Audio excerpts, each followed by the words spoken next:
भगवान को दो प्रकार से ही हृदय में बिठाया जा सकता है, एक कानों के माध्यम से और एक आंखों के माध्यम से। जब हम भगवान की कथा सुनते हैं तो कथा सुनकर भगवान का प्रेम हमारे हृदय तक विराजमान होता है। कानों से हम क्या कर रहे हैं, अभी भगवान की कथा तो सुन रहे हैं, और उनको सुनकर जब हमारा मन में चिंतन चलता है तो प्रभु का प्रेम हमारे हृदय में उमड़ता है। तो कानों के माध्यम से हम भगवान को हृदय में विराजमान करते हैं, और दूसरा आंखों के माध्यम से जब हम भगवान को देखते हैं तो प्रभु की छवि अपने हृदय में विराजमान करते हैं। लेकिन जिन कानों से, जिन आंखों से हमें भगवान को हृदय में ले जाना चाहिए, उन कान और आंख का सदुपयोग हम नहीं करते हैं। हमारे शास्त्र कहते हैं भद्रम कर्णेभिः शृणुयाम देवा भद्रम पश्येमाक्षभिर्यजत्राः।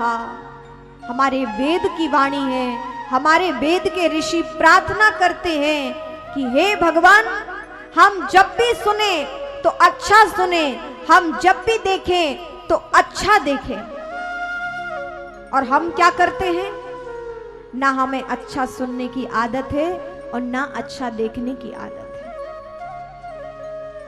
जो अच्छे भाव में रमण करते हैं बहुत अच्छी बात है, वे धन्यवाद के पात्र हैं, उनका जीवन सार्थक है। लेकिन अधिकतम की बात कही जा रही है, ना हमें अच्छा सुनने की आदत है, ना अच्छा देखने की आदत है। ज्ञान चर्चा जल्दी हमारे भीतर अच्छी नहीं लगती।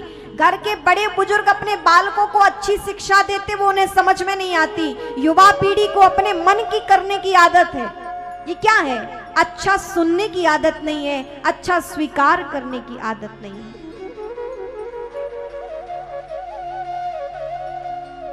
अच्छा सुनने से क्या होगा? जब आप अच्छा सुनोगे तो आपको अच्छा करने की आदत भी होगी। जब आप अच्छा सुनोगे नहीं तो मन में विचार भी दूषित आएंगे, फिर कार्य भी दूषित होगा, और इस प्रकार जीवन भी हमारा दूषित हो जाएगा। लेकिन यदि हमें अच्छा सुनने की आदत होगी तो हमें अच्छा करने की भी आदत होगी, और जब हम अच्छा कार्य करेंगे तो हमारा जीवन भी दिव्य बनेगा, भव्य बनेगा। इसलिए हम प्रयास करें कि हम अच्छा सुनने का प्रयास करें, हम कथा श्रवण करें, हम दिव्य सत्संग को श्रवण करें, अच्छी बातों को सुनने का प्रयास करें। क्योंकि जैसा आप सुनते हैं वैसा आपका विचार मन में चलता है। आप किसी की बुराई सुन लो, निंदा सुन लो, तो वैसे विचार आपके मन में चलने लगते हैं, और फिर वैसा काम करने की हमारी आदत भी बन जाती है। और एक बार आदत बन जाए तो फिर आदत को छोड़ने में बहुत कठिनाई होती है। इसलिए प्रारंभ से ही हम अच्छे बनने का प्रयास करें, अच्छा सुनने का प्रयास करें, आंखों के माध्यम से हम अच्छा देखने का प्रयास करें। आपने माता गांधारी का नाम सुना होगा,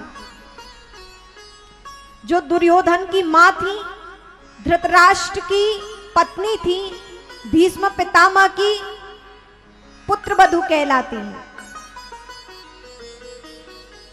इस प्रकार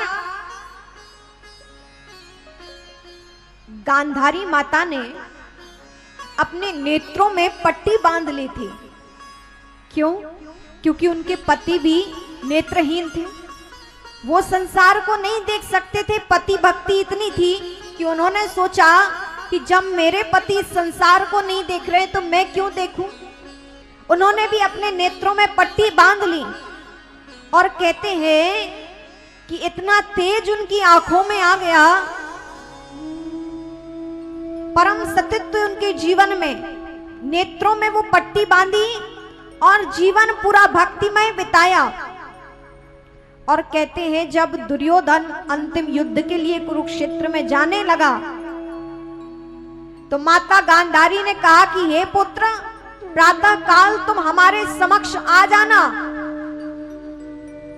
और निर्वस्त्र होकर आना। अब मां के लिए पुत्र तो पुत्र ही है, लेकिन माता ने कहा, हे पुत्र, तुम बिना वस्त्र के मेरे समक्ष आ जाना, तुम्हें संसार में कोई भी नहीं हरा पाएगा। और कहते हैं मां के कहने पर दुर्योधन प्रातः काल वहां पहुंचे। रास्ते में उन्हें भगवान श्री कृष्ण मिल गए। उन्होंने कहा, अरे दुर्योधन, तुम इतने बड़े हो, मां के समान निर्वस्त्र जा रहे हो। कहा, मां का ऐसा ही आदेश है। और कहते हैं भगवान श्री कृष्ण ने कहा, अरे दुर्योधन, कम से कम कुछ पत्ते तो लपेट लो, कमर के नीचे कुछ अपने पत्ते लपेट लो। भगवान के कहने से वो पत्ते लपेट कर आ गए, मां के समक्ष खड़े हुए। और मां ने कहा, हे पुत्र, तुम बिना वस्त्रों के समक्ष खड़े हो जाओ, मैं आग की पट्टी खोलूंगी और तुम्हें देखूंगी तो तुम पूरे वज्र के बन जाओगे।